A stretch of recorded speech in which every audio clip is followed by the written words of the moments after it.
950 square feet ছাদ, ঢালাইয়ের খরচ 2,50,000 টাকা।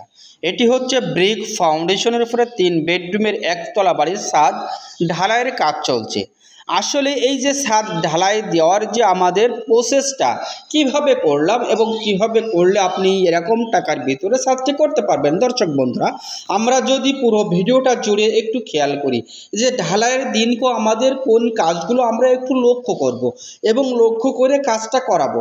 আমাদের কিছু মহাজন ভাইরা আছে ছাদ ঢালাইয়ের দিনকে তাদেরকে অনেক কাজ পড়ে যায়, সেই সব কাজ করার জন্য আমরা ছাদ ঢালাইয়ের দিনকে ছাদের পরে আমরা থাকি না। এই জায়গা থেকে আমাদের মহাজন ভাইরা প্রায় মহাজন ভাইরা ভুল করেন, তো এই ভুলটা আমরা কখনো করব না। ছাদ ঢালাইয়ের দিনকে আপনি কি করবেন, আপনার যত কাজ থাক সমস্ত কাজ ছেড়ে দিয়ে আপনি ঢালাইয়ের দিকে মন দেন, দিলে আপনার লাভটা কি দেখেন।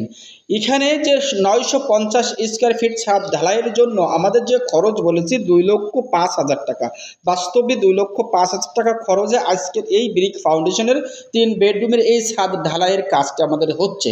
তার কারণ আমরা এই ছাদটি বাঁধাই করেছি 5 ইঞ্চি বাই 5 ইঞ্চি, 6 একে আমরা ছাদ ঢালাই করব, মানে 6 একে বলতে 6টা খড় 3টা বালি এবং একটা পাথর, মোট মিলাইয়ে আমাদের 1 বস্তা সিমেন্ট দিয়ে এমনই এই প্রসেসে আমরা এই ছাদটি ঢালাই করছি।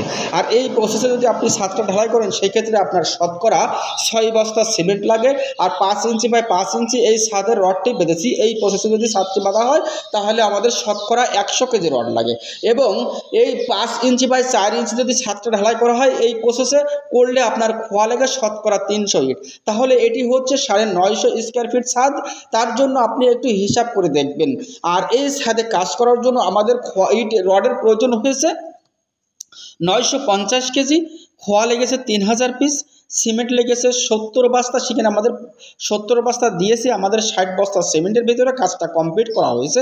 মিস্ত্রি খরচ হয়েছে আমাদের 40,000 টাকা এবং বালির প্রয়োজন হয়েছে 18,000 টাকা। টোটাল মিলিয়ে আমাদের খরচ হয়েছে 2,05,000 টাকা। হয়তো আপনার বিশ্বাস হতেও পারে, নাও হতে পারে। তো একটা জিনিস মাথায় রেখে আমাদের মহাজন ভাইরা খেয়াল করে কাজটা করবেন যে আগে সর্বপ্রথমে আপনি ছাদের তলাটা ঠিক আছে কিনা বাঁশগুলো চেক করে নেবেন। নেওয়ার পরে ছাদ ঢালাই করার সময় আপনার যে ব্লকগুলো, রডের নিচের ব্লকগুলো ঠিক আছে কিনা এটা একটু দেখে নেবেন এবং আপনার ছাদের ঢালাইয়ের কতটুকু ভাঙছে এটা একটু দেখে নেবেন। আপনার ছাদটা ওয়াটার লেভেল করে ছাদের পায়া করছে কিনা, ওয়াটার লেভেল করে আপনার ছাদটা ঢালাই করছে কিনা এইটা একটু খেয়াল করে নেবেন। এই সমস্ত বিষয়টা খেয়াল করে নিয়ে যদি আপনি আপনার বিল্ডিংয়ের ছাদটা ঢালাই দেন সেই ক্ষেত্রে কিন্তু আপনার ছাদটা অনেক স্ট্রং হয়, আপনার ছাদটা লেভেল হয়। ছাদটার ঢালাই করার কিছু এই যে প্রসেসগুলো আমি বললাম এই প্রসেসগুলো যদি আপনি একটু মাথায় রেখে বিল্ডিং ঢালাইয়ের